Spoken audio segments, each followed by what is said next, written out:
We are in Algebra 2, Lesson 1-8, Absolute Value Inequalities. Today's date is the 13th of September, 2023. We're putting everything that we know. That's your. That's me? Oh, interesting. Should I design it? Yeah, I'll design on my watch. We're putting everything that we know with an additional twist. So let's just jump straight into an example. Example number 1. Let's choose x because that's a nice easy number. We'll say x is less than -2. False. False. Easy peasy, right? You can't have anything that's negative. So if I'm even less than negative, the answer is nothing. You can't be negative if this is an absolute value. It's asking what values, when I take the absolute value of it, is less than negative. If I take the absolute value, this has to be positive. It's impossible to be even less than negative. This one has no solutions.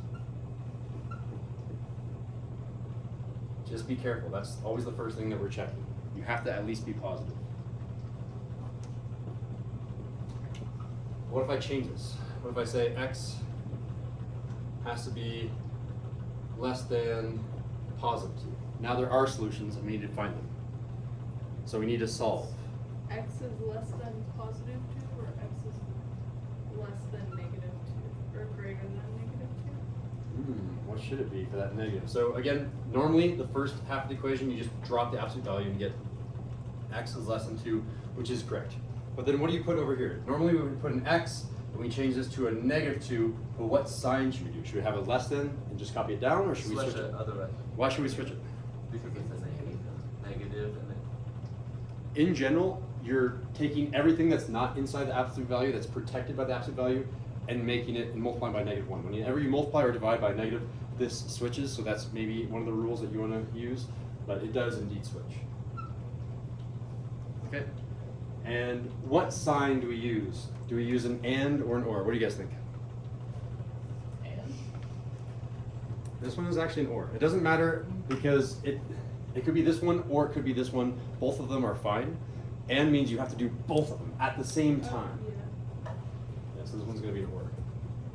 So would it be or because they would give up the same answer? No, it's or because x is either less than 6, so it's either going that way, or it's greater than -2, so there is the -2 point, and then the less than 2 point, and so they Well, oh, I guess it would be and then, it because they should be, meet in yeah. the middle. Because you can't have all solutions, can you? Here, let's come back and ask this question after I make the graphs. And I think you guys can figure this out for everyone. Here we go. X is less than 2. Make a quick graph. Can we always assume that left is -infinity and right is +infinity? That's the bigger one. That's the smaller one. Okay. Then I'm just going to do 1 point at 2, 1 point at 2, and say we have an open point because it's not equal to. We say if it's less than 2, it goes this way. If it's greater than -2, it goes that way. And then we're going to put them on the same number line. On the same number line, there's -2, there's +2. +2 comes down here, arrow to the left. -2 comes over here, arrow going to the right. We have to satisfy this condition and or this condition. So here's the two different scenarios. If we have two things that we have an and condition, let me extend these lines a little bit. I need to move this down. Charlie, you have technology. Actually, I can go like this. I'm extending those lines a little bit. All right, I need a quiet raise hand to help me. If I choose this to be an and statement, what is my answer? 2 people know, Mia? It's in between the 2 points. If I say and, it's wherever we have that crossover of the 2 lines, so it has to be in between -2 and 2. Is that what you're going to say as well? Mm-hmm. Okay. What if I change it to an or? Then what would the solution be? Give a quiet raise hand. How would you combine these two with an or? What would the answer be? No one knows. Ooh, we need to review it from yesterday. I want to choose Mia because she only has her hand up, but she just answered.'t That's why I have my hand down. Okay, try again. Yeah. It's, if it was or, it's either only above -2 or it's only below +2. Not quite. You're claiming that if I choose this to be an or, then it's going to be this answer where it goes like this. No? What is your answer? Oh, I mean, well, This is what I heard you same one say. is up there. It's one or the other points. It's the or. It's It is, yeah. So wherever you have at least one line, right? yeah. Do I have one line, at least one line right here? Yeah. You, because it touches this line up here. In fact, you have a line no matter where you go. So the answer is line everywhere, which is all solutions. Let's test that. We'll test which one of these makes most sense. We have two possibilities. This is the or scenario, and I'll graph the and scenario. -2, 2. This is the and. So both of these have 0 as a solution. 0 is right here. 0 is in between, so 0 should work. Let's show you what that looks like. If I plug in 0, absolute value of 0, you guys shout out, 0. is, okay, come on guys, you have to practice shouting out. Absolute value of 0, you shout out.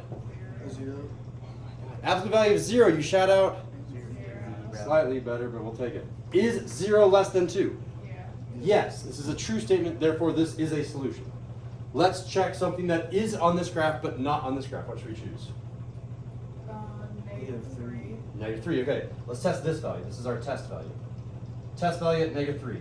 If it is a solution, then this is the right graph. If it isn't a solution, this is the right graph. Let's test -3. Absolute value of -3, you all shout out. 30. Is 3 less than 2? No. No, so that is not an answer. This should not be an answer, so I was actually wrong. Should be an and. Or you could just, you know, if one of the answers, or if the answers are x is less than 2 and x is greater than -2, then it has to be in between the two. Sometimes. Yeah, you have to be careful. But for most cases, yeah. Example 3, and then I think that should be good enough for the notes. I can just double check to see if I threw any tricks on here. Not really. I'm gonna do a really, really hard one. Let's do -10 plus 2 times the absolute value of 5x plus 15, and the absolute value is greater than or equal to, I want to make this another 10, positive 10. All right, what do we do? Get rid of the -10. We're going to get rid of that -10 first instead of that 2. This 2 is being multiplied by absolute value. We first are going to undo something that can be undone with addition. So we're going to add 10 to both sides of our inequality. All right, hey Aaron, tell me exactly what to write. 2x. All right, 2. Are we? Can I distribute that? You cannot ever distribute into absolute value. You divide by 2. We Wait, will you- in the okay, very next so you just time. write that 2 absolute value of 5x plus 15, and absolute value and then something greater than equal to or equal to 20. Perfect. David, what do we do next? On both sides, yeah. Divide on the left side of the inequality by 2, divide on the right side of the inequality by 2. And what do we have now? Read out what we have. Absolute value of 5x and absolute value. This is the same one? We divided, right? You're right. It's not by negative numbers, so we keep it the same. Keep it the same. This is greater than or equal to 10. Nice. We can't do anything else. It's now officially time to undo absolute value. The way that we do that, split it into 2. This half and this half. All right. I'm going to ask someone else. This is why I would like participation cards. Estrella, tell me what to write. 5x plus 15 is greater than or equal to 10. Perfect. That is the first half where you just drop the absolute value. Okay, Aaron, do the second half. So 5x plus 15 is less than or equal to -10. 10, yeah. So you switched it from a greater than or equal to the less than or equal to, and also made it negative. Perfect. So you guys understand how to undo absolute value with inequalities? Question? If let's see on the first one, in the first equation, the sign was different. Is the other one? The lesson? Less than or equal to? And for the other one, would you switch it to? Would be great. Yeah. So if this had been a less than or equal to, this one would say less than or equal to. This one would switch to greater than or equal to. It's just the opposite. Yeah. Perfect. All right. So then I need to solve. Julian, what do we do? Subtract 15. Subtract 15, subtract 15, subtract 15, subtract 15. Julian, do both equations, and I'll give someone else the next set. This inequation, this inequality is going to be 5x is greater or equal to negative 5. and 5x is less than or equal to negative 25. perfect. And then someone for the final step. I don't have that many people to choose from. Choir's hand, who wants to try this one? Hey, Aaron, go for it. Oh, you divide by 5. Divide by 5. Divide by 5. Divide by 5. Divide by 5. And we get X is, I keep forgetting the names. Is that less than? Greater Or than. greater than equal to negative 1?